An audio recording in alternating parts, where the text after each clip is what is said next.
टूट फूट है क्या? चूंकि जयप्रकाश वर्मा जी जब शामिल हुए उन्होंने कहा कि भाई एक ये माले का घोषित प्रत्याशी है। पहले जो उनका स्टेटमेंट आया क्या ताल भी ठोकते नजर आ रहे हैं कि भाई चुनाव लड़ जाएंगे, तो जेएमएम में रहे कुशवाहा समाज नाराज हो सकता है, बहुत तरह की बातें कैसे देखते हैं आप? अब ऐसा है, मोदी जी का कौन सा काम आपको ज़्यादा अच्छा लगता है? कह रहा है कि सरफराज साहब का एक तरीके से राजनीतिक जो अनुभव रहा, तमाम वो चीज़ें रही, वो भी दांव पर लगा इस बार गांडे के लिए। कल्पना जी असेंबली भी निर्दलीय लड़ने के फिरा में है, तरह तरह का व्हाट्सएप पे बयान देते हैं फलाना। अरे भैया दम है, ताकत है तो लड़ लो ना। ये क्यों कि वो नहीं देगा और नकार दिया, और कोई किसी कौम का या किसी समाज को कोई मसीहा नहीं हो जाता। कल्पना जी अगर चुनाव जीतती हैं सीएम बनेंगे? नाराज हो हमारे सवाल से, लेकिन ये सवाल मोदी जी के लिए भी है। उन्होंने कहा कहा कि भाई हम 2 करोड़ नौकरियां देंगे हर साल, उन्होंने नहीं दिया। हेमंत बाबू ने कहा कि भाई 5 लाख नौकरी देंगे हम हर साल, या तो बेरोजगारी भत्ता देंगे, ये भी पूरा नहीं हुआ। तो एक तरीके से काउंटर दोनों तरफ से, ये जनता के मुद्दे हैं। बिल्कुल हम सही मानते हैं। नमस्कार, आप देख रहे हैं समाधान कब तक। लगातार हम चुनावी कवरेज आपको दिखा रहे हैं। प्रयास ये भी रहता है कि आम लोगों से संवाद करने का प्रयास किया जाए, क्या वो मुद्दे हैं। लेकिन जब आप राजनीति की बात करते हैं तो जाहिर सी बात है, झारखंड में गांडे विधानसभा को लेकर कई तरह की बातें चल रही हैं। गांडे की नब्ज को या गांडे की जनता को अगर कोई बहुत अच्छे तरीके से समझ पाया हो तो एक बहुत बड़ा नाम उसमें से आता है। लंबा राजनीतिक करियर रहा उनका। डॉक्टर सरफराज अहमद हमारे साथ इस वक्त बातचीत करने के लिए। सर बहुत स्वागत है आपका। बहुत धन्यवाद। और हमको लगता है कि सवाल हम सोचे थे कि कुछ और पूछ लिया जाए। राजनीति बदल गई है। आपके दौर की राजनीति जब हुआ करती थी, जब सरफराज साहब के नाम की तूती बोला करती थी, आज भी बोला जाता है, लेकिन उस समय का दौर और अभी के समय का दौर में कुछ अंतर पाते हैं? विशेष नहीं, आज भी लोग हमारे साथ हैं। बाकी बीच में लोग घूमते रहते हैं, लेकिन जो वहां की जनता है वो उस पर ही विश्वास करती है, अधिकांश लोग। तभी तो हम परमानेंट हम जीते भी हैं और हारे भी हैं, तो बहुत अच्छा वोट लेके हारे। तो राजनीति लगता है कि कुछ बदल सा गया। पहले चुनाव थोड़ा महंगा हो गया। आपके दौर में कहा जाता है बड़ा सस्ता चुनाव हुआ करता था। वो हम एग्री करते हैं। हाँ, कि जब 80 के चुनाव हम लड़े थे और आज 25 साल की उम्र में आप विधायक बने या 24 वर्ष पे था। 24 वर्ष में विधायक बने जी। उस समय से लेके और अभी के हिसाब में उस एंगल से काफी बदलाव हो गया। बहुत मामूली खर्चे से हमने चुनाव जीता था, और उसके बारे में आज आप सोच भी नहीं सकते हैं। सारी चीजें बदल गई है, लेकिन चलिए वक्त के साथ इंसान चलता है। अब आप झारखंड में हमें लग रहा है आपका इंटरव्यू कर रहे हैं, कई लोगों का इंटरव्यू करने का मौका मिलता, आपसे तो कई बार मिले। अभी हम लोग बैठे हुए थे, आपके कई लोग मिले समर्थक। तो भाई 4 सदन जाने वाले, एमएलसी रहे, लोकसभा गए, अब राज्यसभा आप एक तरीके से गए हैं। 4 सदन का अनुभव एक तरीके से शानदार अनुभव है। शुरुआत हुई हमारी एमएलए से, इसी धरती से, गांधी की धरती से 1980 में। उसके बाद मैं मिनिस्टर भी रहा लेट चंद्रशेखर सिंह जी के साथ। वो जमुई चकई के थे, कांग्रेस के चीफ मिनिस्टर थे। उसके बाद पार्टी ने मुझे लोकसभा का चुनाव कराया, मैं चला गया, जीत गया मैं। और एक लंबे वक्त तक मैंने ऑल इंडिया कांग्रेस कमेटी में काम किया, काफी 10-11 साल रहे। फिर मैं बिहार प्रदेश का अध्यक्ष बन के आ गया, 2 टर्म लगातार रहा। उसी बीच में मैं एमएलसी भी बना हुआ, एक फुल टर्म। और फिर झारखंड एमएलए होने के बाद फिर मैं इधर आ गया, क्योंकि हमारा जमीन तो हमारी इधर ही थी जी। और पहला चुनाव, उसके बाद फिर यहाँ एमएलए जीत गया 2 बार क्या 3 बार हुआ, और बस ये सिलसिला अब वर्तमान रहा। और अब अभी मैं जिस पार्टी से हमारा ताल्लुक था जी, और उस नेता ने मुझ पर विश्वास किया निश्चित रूप से, और मुझे एक मौका 4थे सदन में जाने का मिला है। अब एक तो कहा यह जा रहा है कि सरफराज साहब का एक तरीके से राजनीतिक जो अनुभव रहा, तमाम वो चीजें रही, वो भी दांव पर लगा इस बार गांडे के लिए। कल्पना जी खुद जो सूबे की बड़ी एक तरीके से उनका फेस है, चेहरा है, और वहां से चुनाव लड़ा जा रहा है जहां से सरफराज साहब विधायक रहे हैं। तो क्या चुनौती मानते हैं? क्योंकि एक बराबर जो विरोधी है उनका कहना है कि भाई 4 साल जो लगातार जो मुद्दा बना रहे हैं लगातार, चाहे विपक्ष के लोग हों, कि सरफराज साहब 4 साल में चले गए, 1 साल जो बाकी रहा, तो कई लोगों ने कहा कि भाई ठीक है अब तो 6 साल के लिए राज्यसभा सांसद गए हैं, कई तरह की बातें हुई, लेकिन इसको क्या लगता है कि ये जो मुद्दा है वो असरदार रहेगा आपके इस चुनाव में? देखिए, नेता का विश्वास जीता और लोगों ने मेरी बात को समझा। जब मैंने 1 साल पहले इस्तीफा दिया तो उसका कुछ कारण था। इनकी नीयत ठीक नहीं थी। ये नेता का मेंबरशिप खत्म करके और हाउस डिसॉल्व करने की तैयारी थी।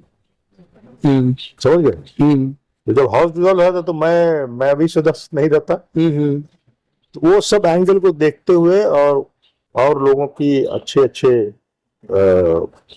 लर्नेड लोगों से, कॉन्स्टिट्यूशन के जो लॉयर है उनसे राय लेकर के, और आपने देखा होगा कि मैं 1 साल से अधिक मेरा समय बचा था तो मैंने इस्तीफा दिया। पहले तो सस्पेंस रहा कि चुनाव होगा कि नहीं होगा। हाँ, अब तो ये क्लियर हुआ कि भाई हाँ तो कम से कम चुनाव होने जा हम तो कह रहे थे बार बार, जो लोग ये कह रहे चुनाव नहीं होगा तो ये वो समझते कैसे बोल रहे थे। लेकिन इस संविधान के हिसाब से अगर कोई सदस्य 1 साल से ज्यादा समय बचता है, मेरा 1 साल 5 दिन बचा हुआ था, मैंने इस्तीफा दिया जो एक्सेप्ट हुआ मेरा, तो मुझे तो विश्वास था कि चुनाव होगा। और जब एक रास्ता मिल गया हमारे दल को, हमारे नेता को, ठीक है अगर कुछ वो करेंगे यहाँ से हमारा कोई ना कोई नेतृत्व जीत करके आ जाएगा, और ये विश्वास मेरे को प्राप्त हुआ, अच्छी बात है। और मैंने इस्तीफा दिया, सिलसिला चलता रहा। आज आप देख रहे हैं कि हम लोग चुनाव के मैदान में हैं और हमारे नेता आज जो भी कारण है, अब क्या इल्जाम है नहीं है तो कोर्ट फैसला करेगा, तो उन्होंने हमारी जो मैंने सीट खाली की थी उस पे उनकी पत्नी कल्पना मैडम चुनाव लड़ रही हैं और बहुत जल्द 2-4 दिनों में आके नॉमिनेशन भी करेंगी। एक 2-4 चक्कर वो घूम भी चुकी हैं। हाँ बिल्कुल। एक सवाल इसमें यह भी है कि अगर ये चुनाव में जो भी पॉजिटिव रिजल्ट हो, नेगेटिव रिजल्ट हो, कहा जा रहा है कि ये सरफराज साहब को क्रेडिट जाएगा। अगर चुनाव जीता जाता है तो सरफराज साहब को क्रेडिट मिलता है, अगर हारते हैं तो सरफराज साहब को क्रेडिट मिलता है। क्या ये सोच कब आपके अंदर आता है कि यार बहुत बड़ी चुनौती, अपने आप में खुद से लड़ना एक अलग होता है, लेकिन आप एक तरीके से ऐसी जगह पर जाकर के डिफेंड करना होगा? कि भैया ये क्रेडिट की बात नहीं है। मैं किसी भी लड़ाई को हल्के में नहीं लेता हूँ, मजबूती लेता हूँ बहुत सोच समझ के। चुनाव के मैदान में हम लोग हैं और मुझे विश्वास है कि जिस तरह कांडी की जनता ने मुझ पर विश्वास किया, मैं उनके विश्वास में खरा उतरा। पिछले 4 साल में मैंने बहुत सारे ऐसे काम किए हैं जो लंबित, बरसों बरस से लंबित थे। बड़ी बड़ी रोड, पुल पुलिया, डिग्री कॉलेज गांडे का, और अन्यथा छोटे बड़े पीएमजीएसवाई के द्वारा बहुत सारे भी, आपके बेंगाबाद में, दूसरी जगह बेंगाबाद में ऐसे दूर दराज इलाके में पुल बन रहा है जो वहां के लोगों ने कभी बेचारे सोचते भी नहीं थे। तो मैं खरा उतरा, मुझे विश्वास है। और कल्पना मैडम निश्चित रूप से माननीय हेमंत सोरेन जी की पत्नी है, पढ़ी लिखी महिला है, जागरूक है, अभी पूरे पार्टी को वो लेकर आगे बढ़ रही हैं। और हमारे लोग जो इस क्षेत्र के जनता लोग हैं, हमारे वोटर्स हैं, निश्चित रूप से मुझे विश्वास है कि अपना आशीर्वाद कल्पना मैडम को देंगे, वो इसको आगे लेके चलेंगी। और जो भी बचे हुए काम है निश्चित रूप से उसको हम लोग करेंगे और कराएंगे। कल्पना जी अगर चुनाव जीतती हैं, सीएम बनेंगे? इस सवाल तो बात का है भैया, अभी तो पहले हम लोग उनको एमएलए बना के दीजिए और बाकी तो आगे पार्टी जो फैसला करती है वो किया जाए। सर एक बात है कि जैसे लग रहा है ऐसा झारखंड मुक्ति मोर्चा के खेमे में कि ज्यादातर गांडे में जाकर के सभी चीजें उत्साहित रूप से दिख रही हैं, लोकसभा का गहमा गहमी है, थोड़ा सा लग रहा है कि भाई कोडरमा है, गिरिडीह है, और ये दोनों जो सीट है उसको लेकर के तो आपके ऊपर बहुत बड़ा दायित्व भी है। लोकसभा में थोड़ा कम चहलकदमी लग रहा है। नहीं, लोकसभा का भी साथ साथ है, क्योंकि गांडे असेंबली का है और एक झारखंड में बाय इलेक्शंस असेंबली का एक ही हो रहा है जी, इसलिए लग रहा कि चहल पहल कुछ ज्यादा है। अदरवाइज 14 सीट पर करीब उम्मीदवार तय हो चुके हैं। और जो कोडरमा पार्लियामेंट सीट जो हमारी गांडे विधानसभा उसी में आता है, तो एक बहुत सुलझे हुए एक अच्छे कैंडिडेट को उतारा गया है। उत्कृष्ट विधायक, आप जानते हैं ना, उत्कृष्ट विधायक रहे और मैं उनके साथ विधायक रहा, 2 बार रहा।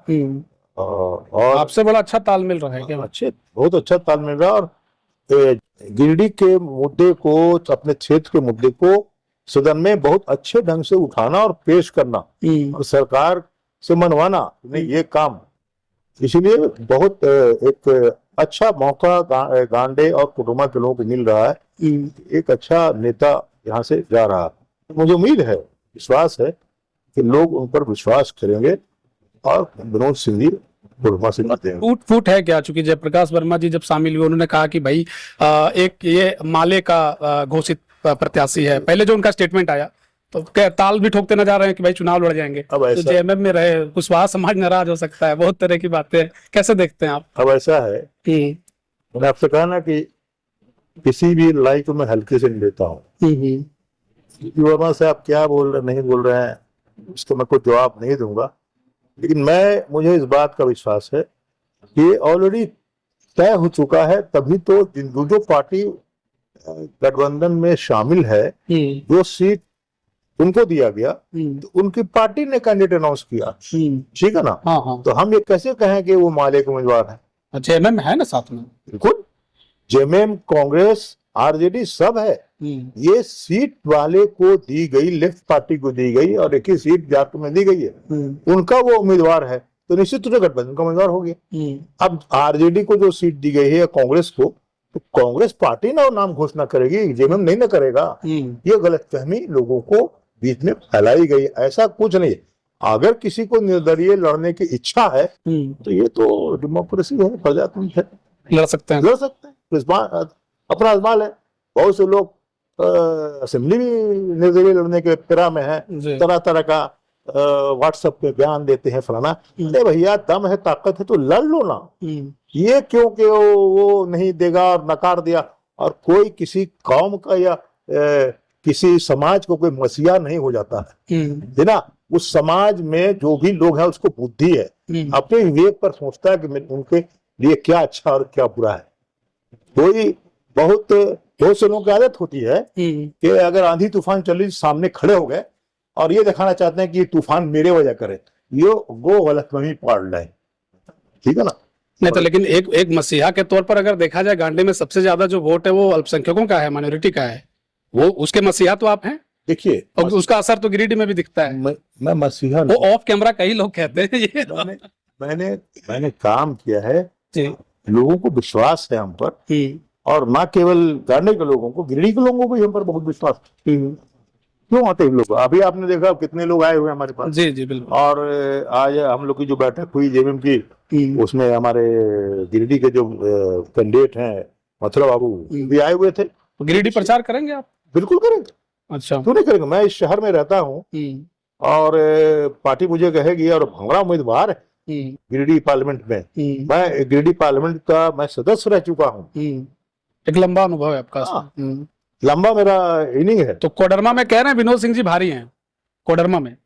तो गिरिडीह में जो प्रत्याशी हैं, 3 प्रत्याशी, क्या देखते हैं कौन भारी? नहीं, हमारा कैंडिडेट भारी है, सबसे भारी। तीनों महतो जी लड़ रहे हैं वहां से। कोई बात नहीं, त्रिकोण श्रृंखला कहा जा रहा है। कोई बात नहीं यार, वो तो लड़ते ही हैं। क्या मेरे खिलाफ मुसलमान नहीं लड़ते थे क्या जब मैं लड़ता था? हाँ लड़ते थे, पतंग छाप वाले। पतंग छाप और भी छाप में। हाँ और भी, हाँ नहीं बिल्कुल, ये नहीं कहा जा सकता, लेकिन फिर भी जब मैं असेंबली लड़ता था, मेरे खिलाफ भी मुसलमान लड़ते थे, जीत के तो मैं ही आता था। तो उसी तरह गिरिडीह पार्लियामेंट में आप जो कह रहे हैं 3 महतो जी लड़ रहे हैं, क्या होगा नहीं होगा। अरे भाई, अगर महतो जी लोगों का विश्वास हमारे कैंडिडेट पर होगा तो उस पर विश्वास करें।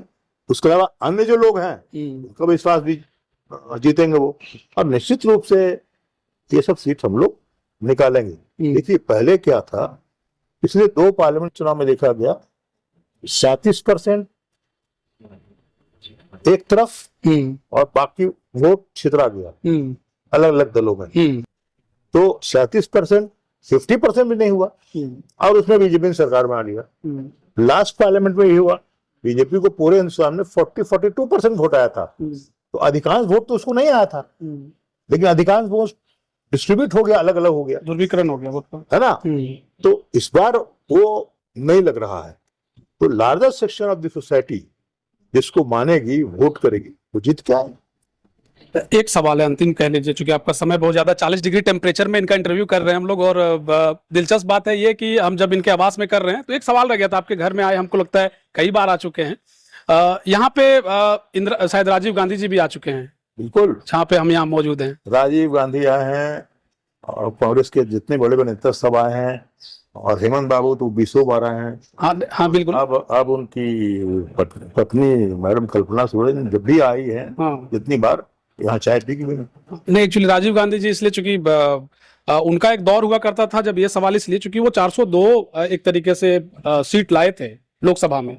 इस बार भाजपा कह रही है 400 पार, कहे कि भाई और राजीव जी थे तो संभव था, मोदी जी के टाइम में संभव है कि नहीं है, विपक्ष कह वो तो देखिए, ये तो 400 से ऊपर सीटें थी, सही है। हाँ बिल्कुल सही है।